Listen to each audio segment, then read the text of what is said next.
Hello everyone, this is Erik, the Asian movie enthusiast. So we've reached 2007 in our exploration of Asian horror films.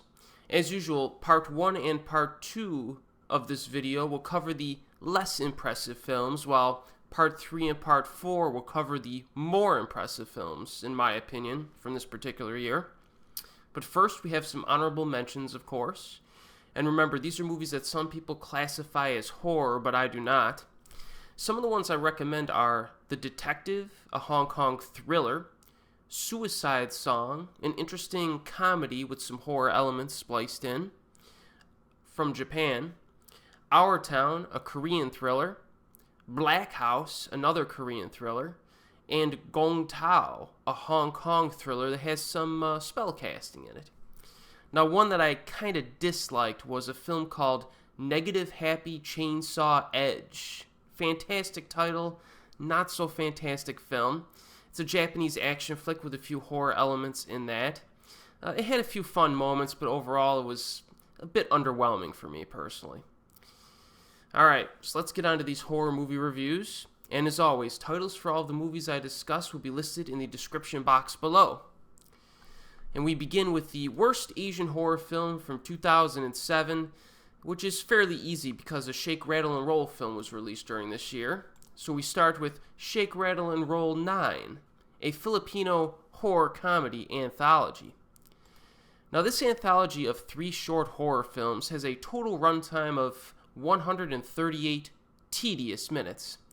If you've seen my reviews of the prior installments in this film series, you should have a good idea of why I dislike most of them by now. Shake, Rattle, and Roll 9 has especially poor production values, even when compared to its predecessors. And it looks like it was shot for television or direct-to-video.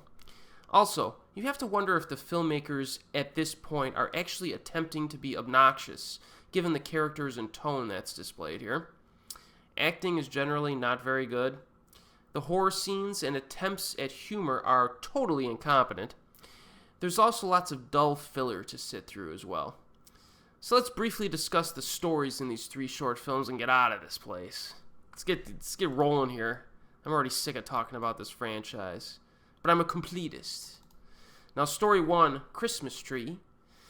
Alright, for one particular family, some eerie events transpire during Christmas season, which may be connected to their Christmas tree.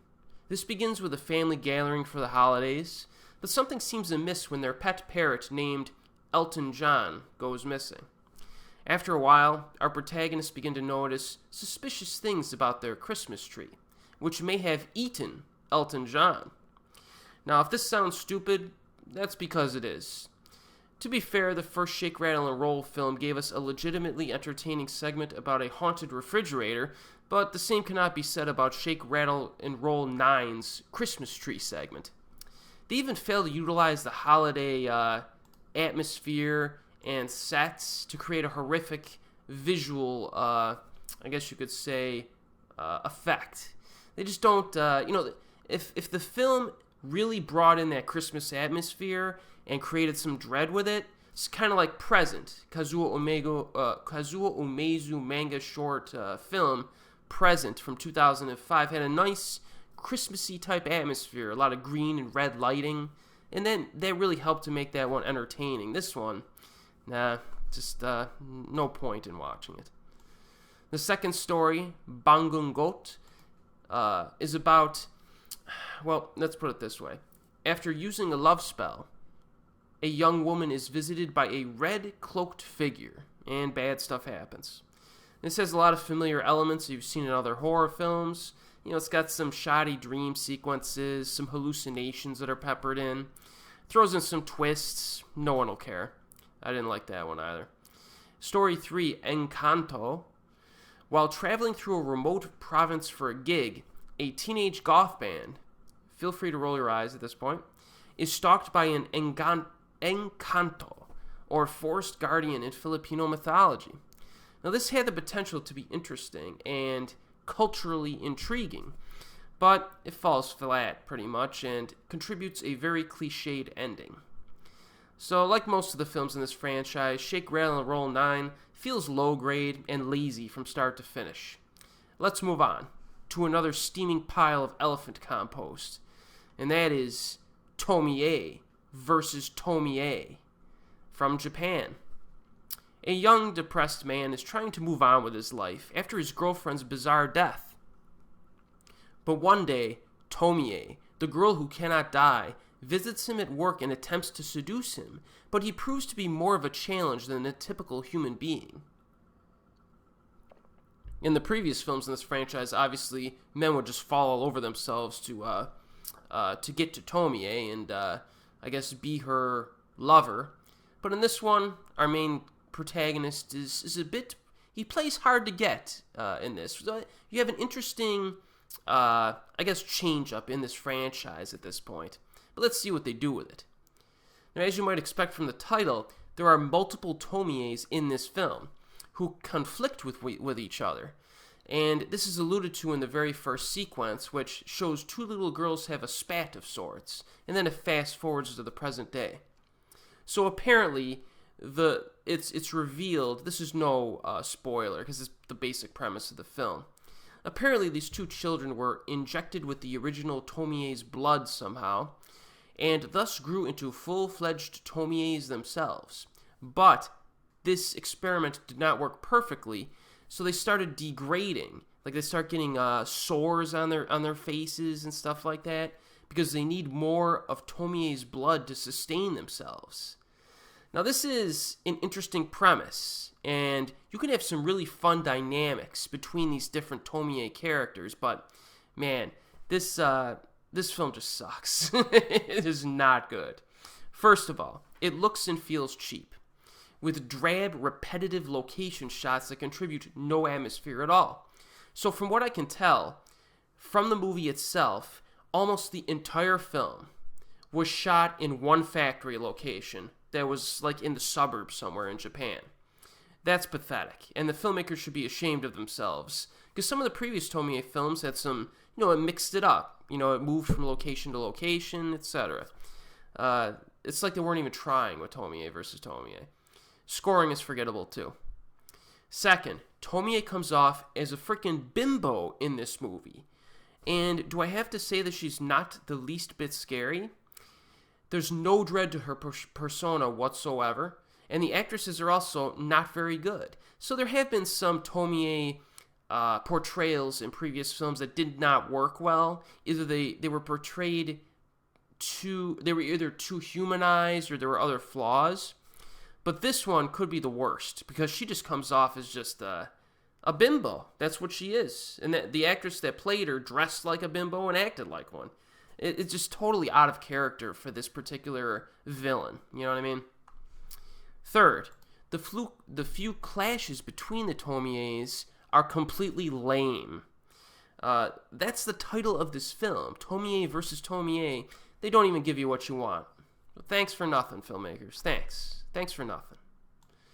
Now, fourth, the male lead is completely devoid of charisma and character development. This dude contributes nothing whatsoever in terms of entertainment value, and the film seems to stall whenever he's on screen and has to do stuff. Fifth, Tomie versus Tomie has severe pacing issues. It runs completely out of gas by the 30-minute mark. And obviously the repetitive location shots don't help matters. It's a very boring film to sit through. So, in summary, this is the 8th film in the series, and it falls flat on its face. It could be the worst installment out of all of them. It's definitely a contender. Now, one thing I actually remember when this first came out, and something that really irritated me, was that there were a handful of misleading Tomie fanboys, I guess, that made this look like an entertaining horror action thriller hybrid.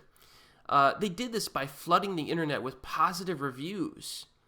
I read at least a dozen very positive online reviews when this came out, some of which did have some hyperbolic wording, some exaggerated wording to it, like, oh, this is the best movie of the year and stuff like that. So, there was a little bit of a sign that some of them were a bit overzealous and perhaps fake, but I still took it as a positive sign. They were from different websites and everything.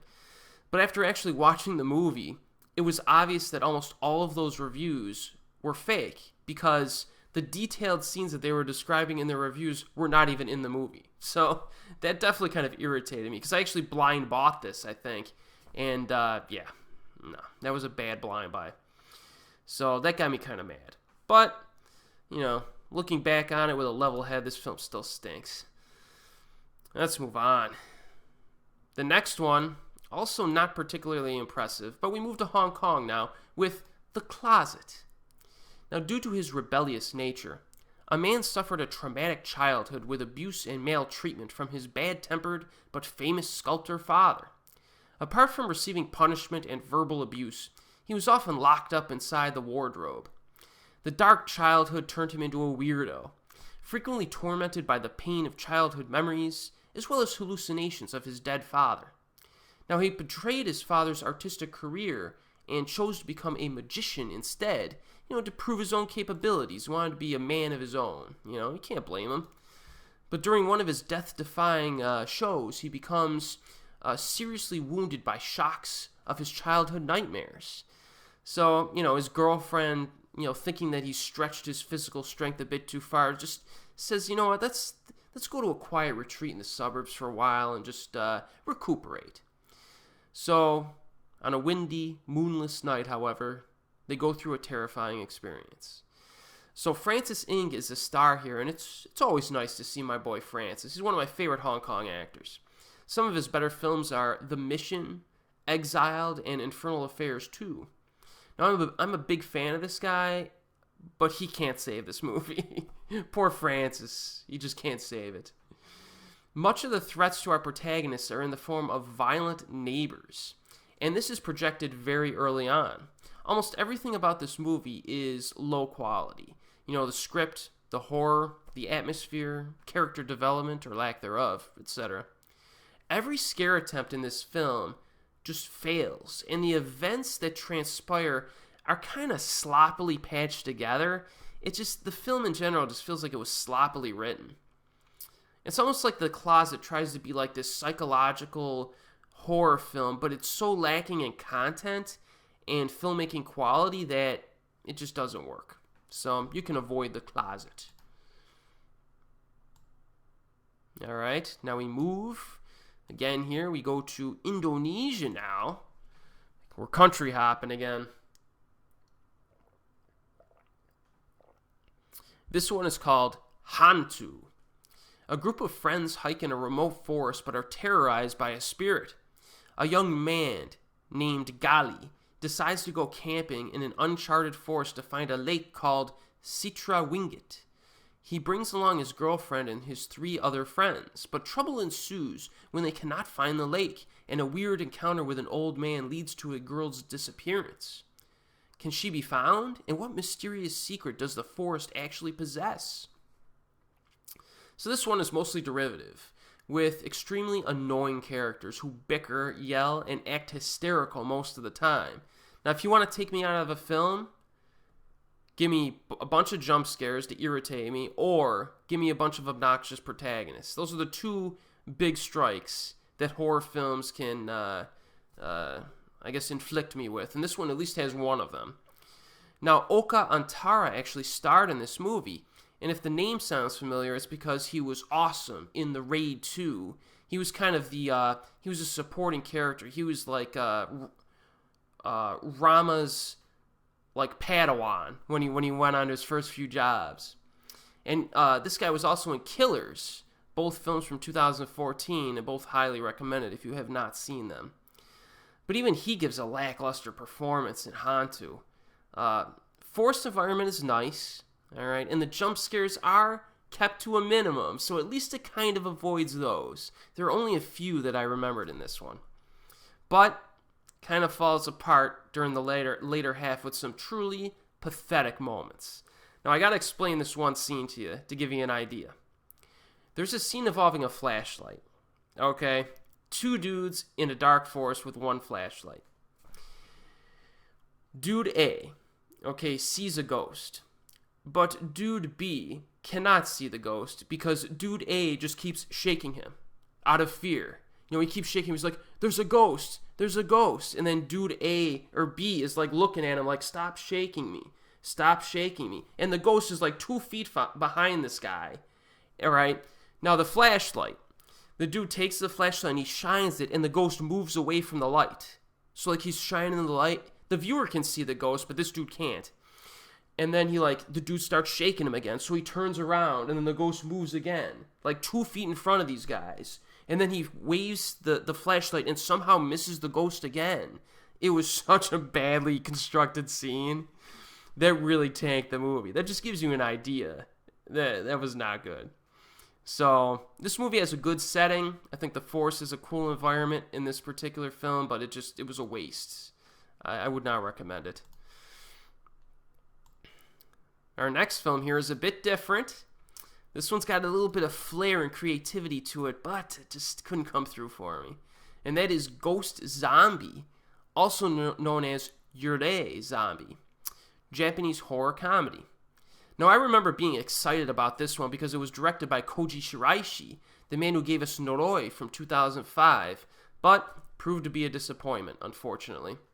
So some college students travel to a desolate woodland area and run into zombies. Afterward, a taxi driver and a ghost get involved. This is a direct-to-video film, actually, that uses dull filler and dialogue during the first half, then chucks in some C-grade thrills during the second half. There are some annoying characters, too. They're not as bad as, like, the people in Hantu, but they do have, they're a little annoying. A decently fun finale is introduced, okay? So that kind of lifts the film up a notch, but I can't recommend it. It's one of those obscure flicks that simply is not worth seeking out. You're not going to come across this movie at, on Amazon or a DVD rental service that's widely available. I think I actually bought this one, blind buy off of Yes Asia, like the Japanese DVD, but yeah, that was another bad blind buy. But the ironic thing about Ghost Zombie is that there are definitely plenty of obscure films by Koji Shiraishi that we are going to cover in future videos in this playlist that are definitely worth seeking out. So this film's in his wheelhouse. Koji Shiraishi does a lot of direct-to-video horror films, and he makes a lot of creative ones that I really like. This one struck out. No matter how creative or interesting a director might be, they always have their duds. This one's a dud. And speaking of duds, I got another one for you. And that is Tiyanaks, Filipino horror film. Now, against the advice of a concerned mythology professor, a group of school friends decide to take an out-of-town trip during the Holy Week. When they first leave on their vacation, they believe they've made a good decision. Everyone's happy and excited about their upcoming adventure, but soon the mood starts to change. They begin having dreams and premonitions about an evil presence, somehow related to young children and an old woman. Troubling, frightening events seem to multiply around them. So the original Tiyanaks movie from 1988 was a fun demon baby flick that utilized a nasty-looking puppet to its advantage. You could check out my spoiler-free review earlier in this playlist for that. Unfortunately, this spin-off film from 2007 uses low-grade CGI, which eliminates the charm of the original and replaces it with this lame, sci-fi channel-esque type feel. It's simply not fun watching characters run from poorly drawn cartoons that are incompetently spliced into the live action, There are a few moments with some physical effects that work better than the CGI, but the monster design, I didn't like it. I like the monster design of the original Tiyanaks a lot better than the little monster in this one. The suspense sequences are incompetent, not really constructed well, acting is subpar. Filmmakers toss in some hot actresses that kind of, try to show off their breasts a little bit. I don't think there's any nudity in this, but they wear some pretty revealing outfits to try to keep guys, engaged in the movie. I need a little more than that in my horror movies. Thanks, though. Let's move on. The next one here is a film called Haunted School from Hong Kong. Now, this is not to be confused with the Gakko no Kaiden films from Japan, which are also known as Haunted School. We covered those during the 90s. All 4 of them are entertaining. This one is not. It's an unrelated film, too, just with the same name. Now, as the title suggests, however, this movie is about a haunted high school. Ever since a fire occurred 10 years ago, a silhouette occasionally appears on walls without any natural explanation, and an unknown person sings in the middle of the night. All kinds of scary and horrible rumors are spread around the school related to these events, and our group of protagonists will soon come face to face with its ghostly secrets. The trailer for this movie actually makes it seem better than it actually is. I rewatched it this week because I had trouble remembering it, so I watched the trailer on YouTube, and I'm like, wow, this movie actually looks pretty good. I might rewatch it. And, no, it isn't. Right from the opening scene, all right, this is unfocused, it's scattershot, and it is rushed. Just the first 10 minutes, it's like bam, bam, bam. You're like, what is going on here, you know?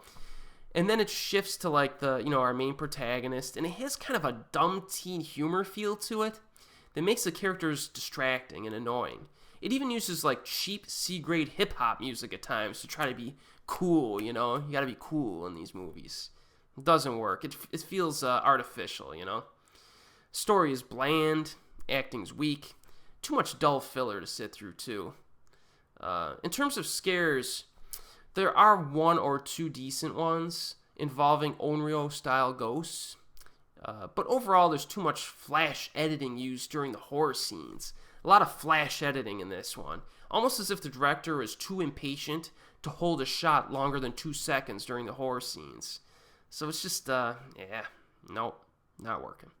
There are also a few painfully melodramatic scenes that are supplemented with awful music, like really cringeworthy, like soap opera-ish music tunes just blare at some points in this film. So, Haunted School 2007 has a hokey, schlocky feel to it. Don't bother seeking it out. Watch the Gakkou no Kainen films, which actually the Gakkou no Kainen films involved grammar school kids, whereas this one was high school. But regardless, you can watch those other films instead. Now, we move on to 2 films from director Danny Pang, who is one half of the Pang brothers. Now, I'm not sure if I've mentioned this in a prior video or not, but I personally consider Oxide Pang to be more talented and consistent than his brother. Since they work together most of the time, this can only really be determined by comparing the films that they direct separately. Because when they direct a film together, it's hard to tell. I don't even know how the directing style works, if they direct different scenes or if they direct together. But regardless, if you're trying to compare the two and say, which one do I think is a better director, you have to obviously choose the films that they directed separately. Now, prior to 2007, the best piece of evidence was to compare the films they directed during 2004. Oxide directed Abnormal Beauty, which I think is awesome. Danny directed a film called Leave Me Alone, which was an action comedy that was very underwhelming. Then in 2006, Oxide directed Diary, which I ranked as the best Asian horror film from that year. In 2007, Oxide again directed The Detective, which I mentioned earlier, highly entertaining thriller. So now, Danny counters with our next 2 films in this video, and they're both underwhelming. First one is called In Love with the Dead. Again, Hong Kong horror romance. Now again, a few of these films with the Pang brothers, a lot of times they'll like shoot scenes in Thailand or have funding. You know, a lot of times they're a blend of Hong Kong and Thai productions or co-productions. So just keep that in mind. So after a woman is diagnosed with cancer, she begins to exhibit strange, ghost-like behavior. This concerns her faithful husband, who has additional stress from losing his job due to his commitments to her health. Some of this strange behavior could be caused by the woman's transition away from, modern medicine and towards alternative herbal treatments. So I will say that the acting in this movie is good. Okay, you have Sean Yu and Steffi Tang, who are popular actors that also have some talent. They've both grown on me over the years. Unfortunately, there's just no energy to this movie at all, man, because the script is very bland and boring. You know, it's one of those films that just, it doesn't really grab you at any point. You know, a lot of times, even if a film starts off slow, it can be gradually intoxicating or disturbing, or maybe there's like that one moment, like a half hour in, you're like, all right, I'm on board, you know? That movie doesn't have a scene like that. Everything just kind of drags on and on. The horror is, I guess the scare scenes are very short and forgettable. You know what I mean? It's not really, this is almost as much of a romance film as it is a horror film, and the romance really isn't that interesting to carry it. The conclusion tries to make up for all of this, but it doesn't succeed. It has some twists in there. I didn't like it. This almost put me to sleep, this movie, so I cannot recommend it. Our second Danny Pang film of this evening is a film called Forest of Death. It's kind of a horror-drama hybrid. Now, a detective, played by Shu Qi, takes a scientist, played by Ekin Cheng, to a mysterious forest to solve a murder by gathering evidence through communication with plant life, which can be used as lie detectors with the new technology that is developed here. There's also a lady reporter thrown into the mix who wants to sensationalize the reputation of the forest for ratings. So apparently many suicidal youths disappeared in this woodland area, and our protagonists may be next. So let's quickly discuss the positives here, because there are a few. The environment is nice. Again, forest environments, I like them, you know? I think more films should be filmed in the forest, but it depends on how you capture the visuals. You know, you take a lot of the Friday the 13th movies, they don't capture the forest very well. I don't think so. I mean, I don't get a very high atmosphere from those films. You know, Forest of Death at least has some nice cinematography and it captures the environment a little bit, so that's good. Camera work's good. There are some creative moments to be had at times, given the premise. And this movie does take itself seriously. There's no cheap humor thrown in. That's good. But I have to say that, like, the breakthrough scientific studies here felt very simplistic and uninventive to be even remotely convincing. You know, this isn't something like Silk, which we covered in our last video, I think, which had more of a detailed scientific basis for its, I guess, mythology or scientific basis for the whole film. This film doesn't even go into a whole lot of detail. It just seems kind of flimsy. They're actually quite laughable, actually, some of the experiments, I think. In addition, some of the characters, conflicts, and themes are not really properly developed, I don't think. Some of which seems to be completely forgotten along the way. I don't remember the specifics, but from my notes, I think I remember there being some themes or, I don't know, some events that happened earlier on in the film that just seemed to be dropped as the film went along. And there's not good enough quality of anything else to kind of appreciate, you know? So, not good. Now, Shu Qi, you know, I've mentioned in a variety of videos that I've done on this YouTube channel. I like her as an actress. Don't necessarily think she's elite, but she's usually pretty good. You know what I mean? Here, she's alright. You know, she kind of plays she plays it very serious and quite stiff, but she does a good job doing that. Ekin Cheng, actually, I hated him as an actor for years, until I saw a few, well, given the amount of Hong Kong films I've seen, I've probably seen this guy in like dozens of movies, and he eventually kind of impressed me in a few films, so I don't quite hate his acting ability quite as much as I used to, even though, in general, he's a pretty poor actor. But, you know, he's not really that big of a problem here. He does okay. So really, there's nothing, it's not like there's great acting in this that's going to carry it either. So, I do not recommend Forest of Death. Alright.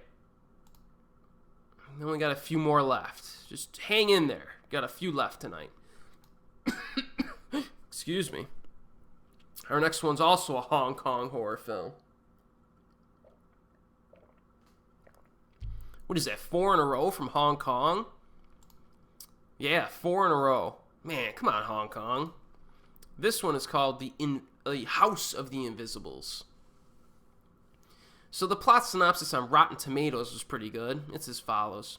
Quote, "The inhabitants of a decrepit inner-city tenement building are terrified to discover that the malevolent spirits of former tenants had been summoned when one of the current residents broke an unspoken vow. Now, as Demolition Day draws near, the enraged entity sets out to cause as much mischief as possible before the wrecking ball strikes, unquote. Now, my personal plot synopsis from my notes is as follows. Quote, 3 characters, an unfaithful husband, a gambler, and a weed addict run into ghosts in an apartment complex, unquote. So to be fair, there are a lot more than just 3 characters in this movie, but my simplistic plot synopsis probably is a better description than the longer one from Rotten Tomatoes. The 3 that I mentioned are given the most focus, so you do get a little bit of a weed addict here. Now, Lam Suet is in this, the chubby guy who's in a lot of the films. Remember, I forgot what video it was back when I said that almost every single time he shows up in a film, his character name is either Fat or Fatty. And guess what his name is in this one? Fat Chow. Like, come on, man. Come on. Somebody think of a name for this guy in the movies he's in. No surprise in that name. So, it's always nice to see him in a movie. I like him. Not an lead actor, but he's good. He can be good in supporting roles. Some of the actresses are cute for the guys out there, but Lam did not have a whole lot of support in this film in terms of acting talent. This movie lacks anything memorable, really, as the script and the scare tactics are very run-of-the-mill. I know sometimes in these videos I seem like a broken record. I mean, how many times have I said dull, run-of-the-mill, cliched, pacing issues, because a lot of times poor films are going to have the same problems. But try to give you a flavor of this, just to give you an idea. There are a lot of interior shots in this film of people sitting around talking about uninteresting stuff. That really hurts the film. A lot of boring interior shots too. No atmosphere or anything. Tosses in some lame twists near the end in an attempt to be intelligent, but I'm not buying it. Sorry. This one is boring to watch. Don't bother. House of the Invisibles. Disappear. So our final film tonight is one that I think that some people will actually enjoy. It is one that, listen to me on this one and see if this is a film for you. And this film is called The Butcher from South Korea. So this is a first-person perspective film that shows the brutal torture of some kidnapped persons who have cameras strapped to their heads by their tormentors. So as a fan of horror, you've probably seen your fair share of torture flicks. Even if it's not your thing, you've probably seen a few of them. The U.S. was making quite a few of these during the 2000s.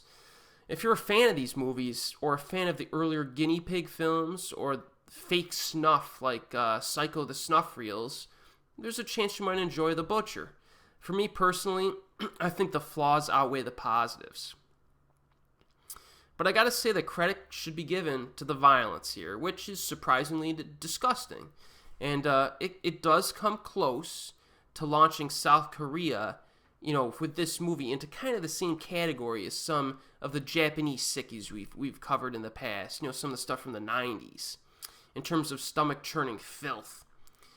Yes, this movie does have some guts to it, and the gore is pretty good at times. I would say the quality of the gore is good. But I did have some big problems with this one, okay? First, the filler scenes, okay, between the torture and the character interaction between the torture are very repetitive. There's not a whole lot going on there.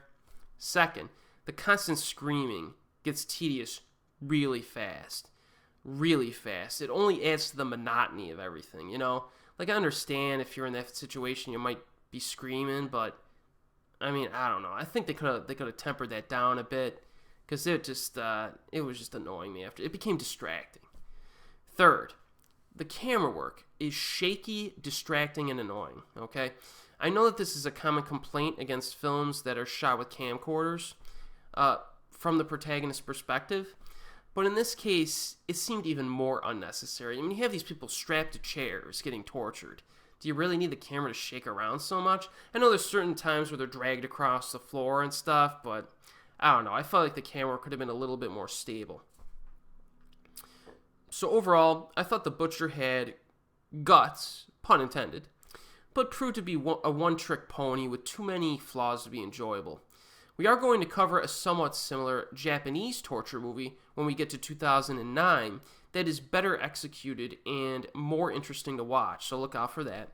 But for now, I can only recommend The Butcher to fans of gore flicks and shaky cam. Everyone else should probably stay away. Alright, so that's part 1 of our journey through Asian horror films from 2007. Be sure to join me for part 2, where we will finish off the less impressive titles. Hopefully, I like doing a comprehensive review of all the Asian horror films I've seen for each year. At least it'll give you an idea of maybe what films to avoid if we have similar tastes. And also, again, one of the big points of this whole playlist is to understand what types of movies have come out in the industry during its history. So you got an idea, even if most of them in this video are crap.